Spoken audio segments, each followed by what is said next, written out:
videotaping the whole thing? Yeah, a couple guys on the forums asked me to videotape it. Oh, And I told them I would. So I figure what we do is put it on TDC, take it apart, and then because we got to do the head anyways. So you want to take the exhaust off over there. The 12s. you have it? No, it's over there. I think.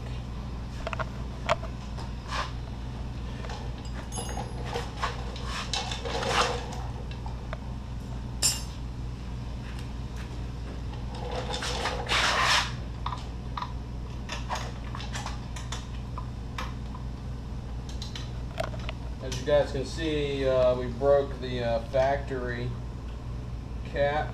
Do not over tighten these caps for your timing because they are very fragile.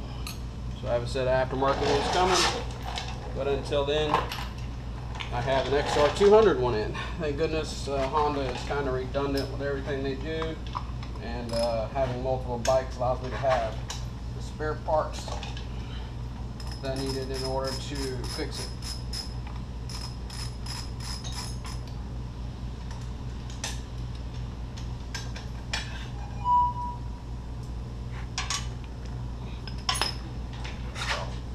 Huh? Pull the spark plug. So we go to TDC.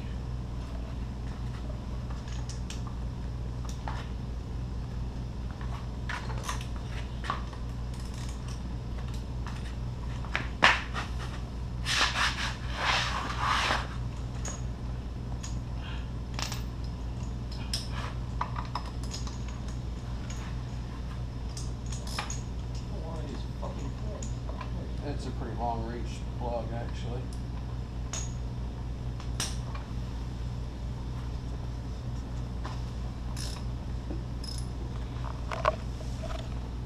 For all you guys that have the JC Racing light and flywheel, your flywheel is not going to have your full timing mark on it anymore. So just to kind of give you an idea with a flashlight of what you're looking for, it is not going to be a full T and a mark. It is going to be, hopefully you can see that, just 2 lines. So it's very difficult to find. So basically what you do is rotate your crankshaft counterclockwise till your intake valve opens then closes.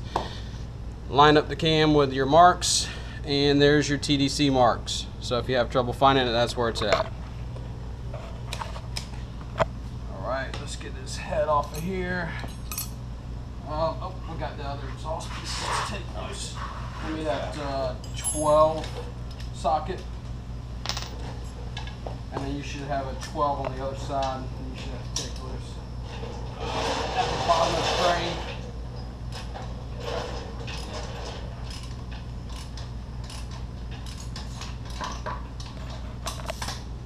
Also, for everyone that has been following me, and you notice that I had the check engine light on, it was due to a broken pin on the API Tech orange box. I fixed that by taking a piece of wire, hard wire / solder / paper clip, putting it inside of the clip about a centimeter, maybe about a half a centimeter long, and plugging it back in, and it does the connection good enough to fix the check engine light. So kind of fix 2 birds, or fix that bird, and now we're going to go back in and fix this. So you got a 12, and you got to hit them head bolts. Oh, we got to get the cam out too. You pull the cam out first. Huh? Yeah, this is loose. You pull the cam out.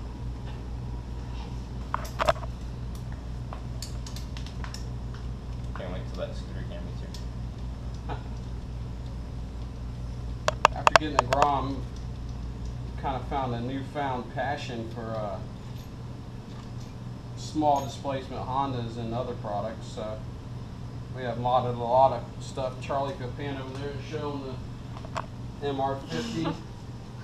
Then we have kind of a hybrid bike over there. It's the XR200. That is our junk XR200 that we bought for the engine for the CB100 swap. Show the frame. And we are building and took the CB100 motor and put it on the XR200. Let's see here. We hand me the impact plug-in. What do you need? Small one on the bottom down there, and the 12mm socket also. They're both down there.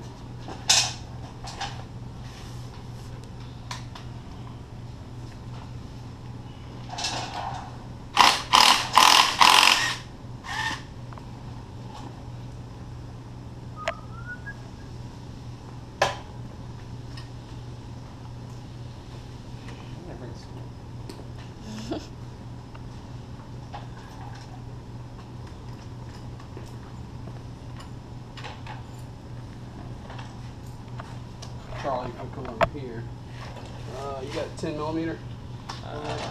So you take this little piece out and slide the rocker tubes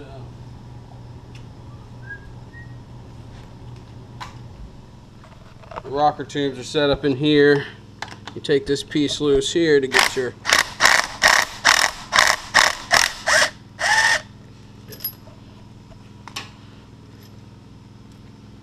don't let it fall down in there like I almost did. And you should be able to slide your rocker tubes out just like so. Your tappet will come loose with the needle bearings. Just keep those on the right ones, intake and exhaust.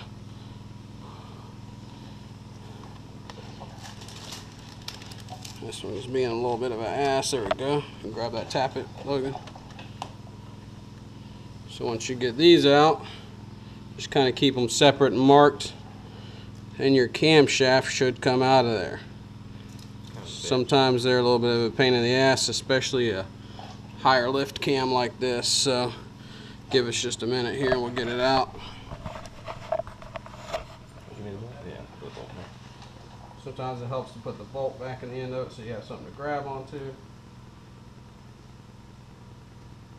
let you get it. Let's see if I can. That's some of this.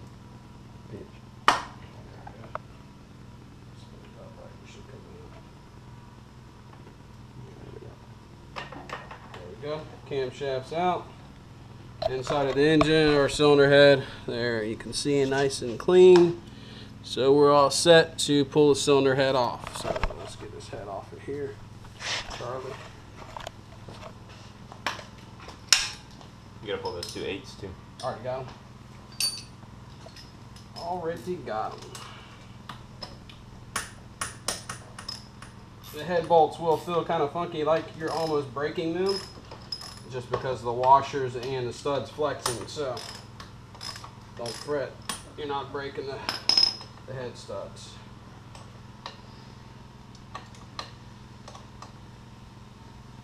And you guys that are lowered like I am, which a lot of us are, you will find out that you kind of screw yourself on taking your cylinder head off by lowering the bike.